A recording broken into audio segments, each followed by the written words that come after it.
सवाल यहाँ पे ये आता है कि ये जितने भी अशारिये हैं ये तो बिल्कुल नेगेटिव जा रहे हैं। हुकूमत जो दावा भी करती है आईएमएफ उनकी कलई खोल देती है, उनकी बेचारों की बदकिस्मती कहा जाए, बदबख्ती कहा जाए, आईएमएफ के हाथों उनकी बुरी आ जाती है। मंसूबों का इफ्तिताह हो रहा है लेकिन वो मंसूबे कंप्लीट अभी हो नहीं रहे, इफ्तिताह के बाद भी वहां पे काम जारी है। सर ये क्या है?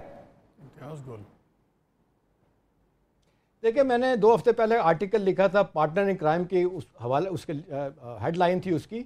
अब देखें वही आईएमएफ हसन जिसने 3 साल का $6.6 बिलियन का जो हिसाब प्रोग्राम था उसमें उन्होंने क्या किया था। ईएफएफ का जो प्रोग्राम था वो 12 इसके इकोनॉमिक रिव्यूज़ हुए हमारी इकोनॉमी के दुबई में।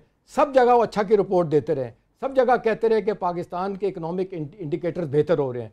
जब से प्रोग्राम ख़त्म हुआ है और कहा जाता है कि उन्होंने ऑफ़र किया था दोबारा से पाकिस्तान को कि जी आप एक और बेल आउट पैकेज ले लें, तो डार साहब ने मना कर दिया था कि हमें ज़रूरत नहीं है। अब सूरत हाल इस वक्त यह है कि एज़ वी स्पीक हमारे इशारिये जो है ना, देख लें 21 बिलियन डॉलर हैं हमारे रिजर्व, असल में है 16 बिलियन डॉलर, बाकी 5 बिलियन डॉलर जो है ना वो आपके बैंकों के हैं। अब 3 बिलियन डॉलर हुकूमत ने इन बैंकों से भी लेके अपने पास रखे हैं ताकि 5 वीक्स ऑफ इम्पोर्ट्स के लिए जो हमें ज़रूरत होती है वो हमारे पास रहने चाहिए। आप देख लें 21 बिलियन डॉलर का आपका ट्रेड डेफिसिट हो चुका है, करंट अकाउंट डेफिसिट आपका क्लोज टू 11 बिलियन डॉलर का हो गया है हमारे। फिर आप देख लें इंपोर्ट्स कहाँ डबल हो गई हैं, इस वक्त 45 बिलियन डॉलर की हमारी इंपोर्ट्स हैं। हमारी एक्सपोर्ट जो है ना 25 बिलियन से गिरते गिरते 21 बिलियन डॉलर पे आ गई हैं।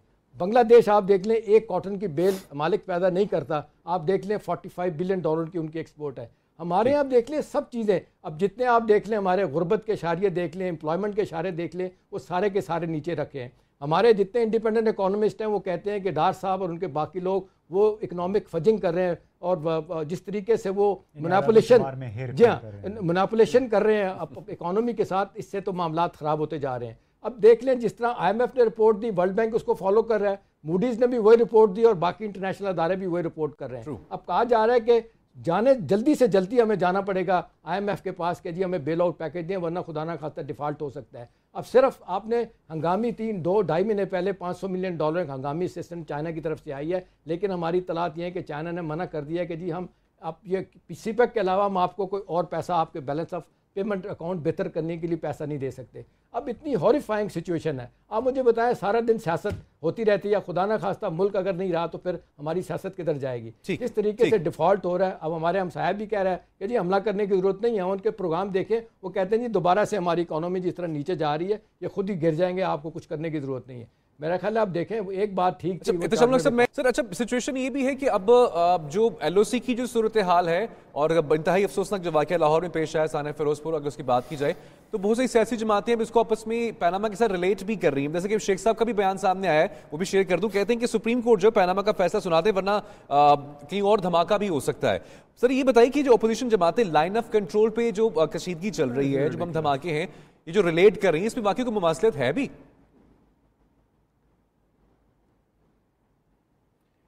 देखिए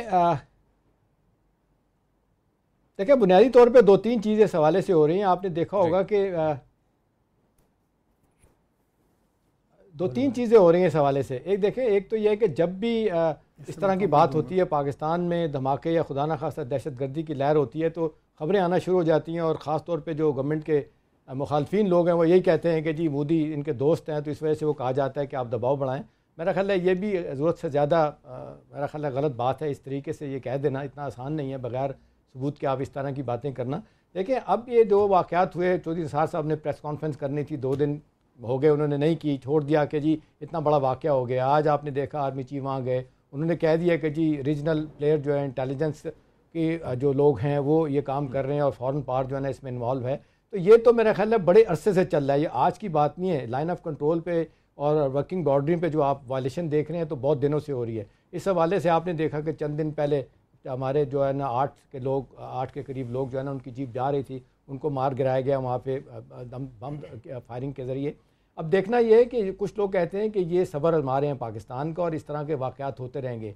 असल बात यह है कि मैं प्रोग्राम से पहले जो मैं इम्तियाज़ से बात कर रहा था कि देखिए हमारा मुल्क जो है ना टोटल वो स्टेट ऑफ जिसको कहते हैं इतनी अनसर्टेनिटी हो गई है, टोटल रियासत डिसफंक्शनल उसमें मोड में चली गई। आप देख लें अमेरिका हमारे खिलाफ क्या कुछ कर रहे हैं, इंडिया क्या कर रहा है, किसी को इस पर वो मेरा ख्याल है जू नहीं रेंग रही कि क्या होने जा रहा है। सैंक्शन के लोग बात कर रहे हैं, हर चीज़ का जवाब वो कहते हैं पाकिस्तान ही हमारा साथ नहीं दे रहा, अफगानिस्तान में नाकामी। आज अमेरिका में ये बहस हो रही है कि अमेरिका जो है ना वो जंग इराक में जीत रहा है और सीरिया में जो ना वो आइस के खिलाफ जंग जीत रहा है, अफगानिस्तान में इसलिए हार रहा है। एक लफ्ज़ कहते हैं पाकिस्तान पाकिस्तान पाकिस्तान। इसको काउंटर करने के लिए ना हमारी लॉबीज फर्म काम कर रही हैं, हमारे ना आप जिस तरीके से डिप्लोमेट है उन्होंने काम किया है, फॉरेन ऑफिस खाली पड़ा हुआ है, फॉरेन मिनिस्टर नहीं है, डिफेंस मिनिस्टर नहीं है। मेरा ख्याल है सारा का सारा काम वो जो वैक्यूम खाली कर होने की वजह से जो फौज आगे आ गई है उनके सर पे चला गया है। गवर्नमेंट जो है वो फंक्शन करती हुई नज़र नहीं आ रही। और पिछले 15 महीने में और फिर 60 दिनों में जो GIT हुई है, आप देख लें सारी रियासत रुक के रहेगी। काबीना के वजीर जो है ना कोई भी नहीं जा रहा वहाँ पे अपने ऑफिस में, इसी तरह ब्यूरोक्रेट्स नहीं जा रहे। नतीजा क्या है, आज किसी को परवाह ही नहीं है कि इकोनॉमी कितनी गहराई में चली गई है। डिफ़ॉल्ट फिर एक दफ़ा फिर सामने आपके होता चला जा रहा है। आपके जितने सोशल इंडिकेटर्स हैं, इकोनॉमिक इंडिकेटर्स हैं, फिर ख़राब हो गए हैं। और IMF ने भी कहना शुरू कर दिया कि जी थोड़ा बहुत आपने जो ग्रोथ हासिल की थी वो सारा मोमेंटम ख़त्म हो रहा है। उसके पीछे वो ओपनली कह रहे हैं कि ये पाकिस्तान में पॉलिटिक्स जो है। अब अहम सवाल ये है हसन कि हमारे मुल्क में हमारी अशराफिया, हमारे पॉलिटिकल लोग, ओपोजिशन के लोग ये क्या चाहते हैं भाई? क्या ये अपनी ज़ात के लिए ये खिलवाड़ करते रहेंगे मुल्क के साथ?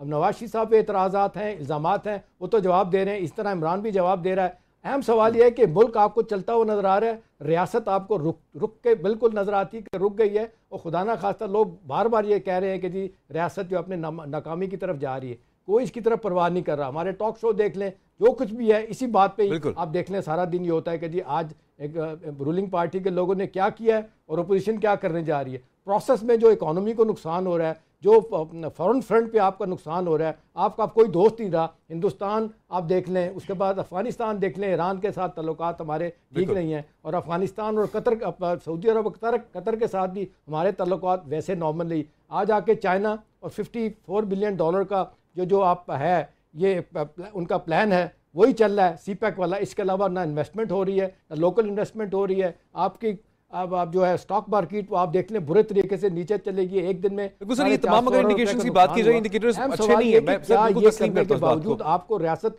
चलती हुई नजर आ रही है, रियासत नजर नहीं आ रही चलती हुई। जी साहब मैं एक बात ऐड करना चाहूँ। देखें जो आपको डेमोक्रेसी में डेमोक्रेसी और बादशाहत का फर्क ये है कि बादशाहत आपको देती है राइट टू रूल, आप अपना एक रेन करें। डेमोक्रेसी राइट टू गवर्न देती है कि आप गवर्नेंस के थ्रू अपनी अथॉरिटी लें और कानून के तहत चलें। बादशाहत कानून का मंबा होती है, यहाँ पे आप गवर्नेंस आपकी बात है। ये फ़र्क हमारे यहाँ अनफॉर्चुनेटली कहीं भी सूबाई हुकूमतों में भी यही हाल है। आप KPK में चले जाएं यही हाल है, आप सिंध में चले जाएं यही हाल है, सेंटर में भी आपके सामने है। सो अनफॉर्चुनेटली सारे ही एक ही तरीके से हैं। नहीं मालिक, मैं यहाँ ज़रा सा कुछ कहना चाहूँगा। आपने शुरू में बात की कि वो पेट्रियोटिज़म की किसी पे शक नहीं करना चाहिए।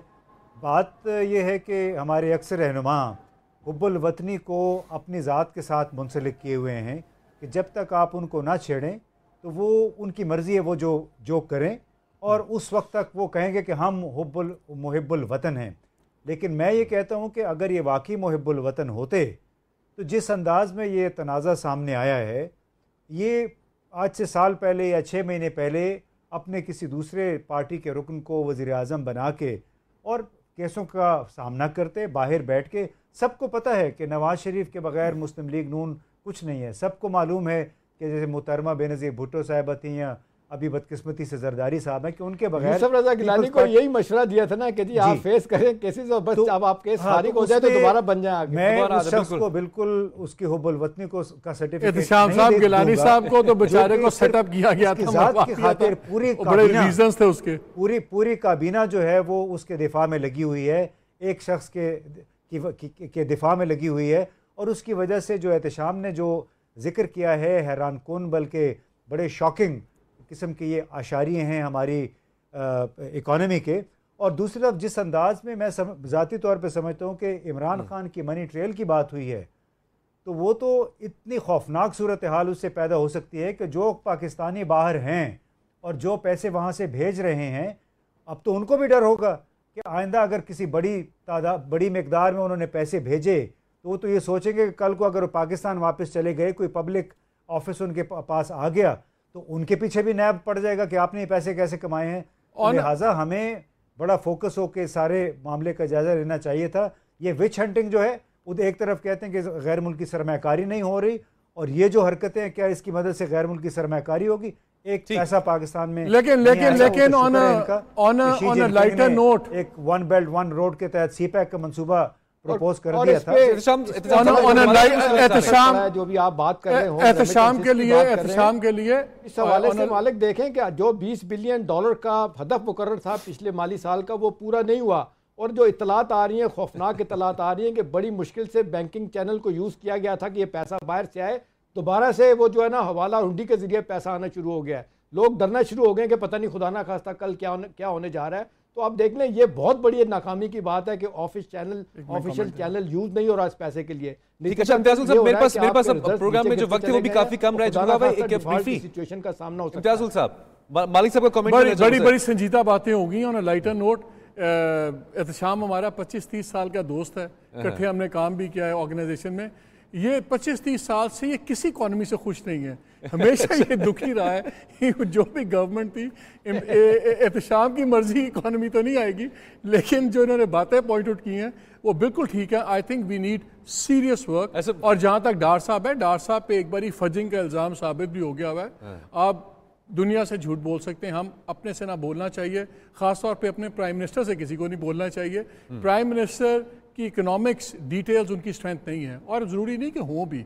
सो ही ट्राइज, उन्होंने कोशिश की कि मैं एक सो कॉल्ड एक्सपर्ट रखूं, लेकिन मेरा ख्याल है डार साहब को अब थोड़ा सा देना पड़ेंगे कुछ चीज़ों के हिसाब से। अगर इकोनॉमी की बात करें तो मैक्रो लेवल पे भी देखें तो वाकई हर बंदा जो है थोड़ा परेशानी दिखा रहा है। अच्छा मालिक साहब, वक्त बड़ा कम है, बड़ा ब्रीफली और बड़ा शॉर्टली सर कमेंट चाहूँगा। वज़ीर आज़म साहब जो मालदीव के दौरे पर हैं, सर समझते हैं मौजूदा जो मुल्की हालात हैं उसके तनाजुर में वज़ीर आज़म का जो दौरा है कोई ख़ास अहमियत का हामिल है?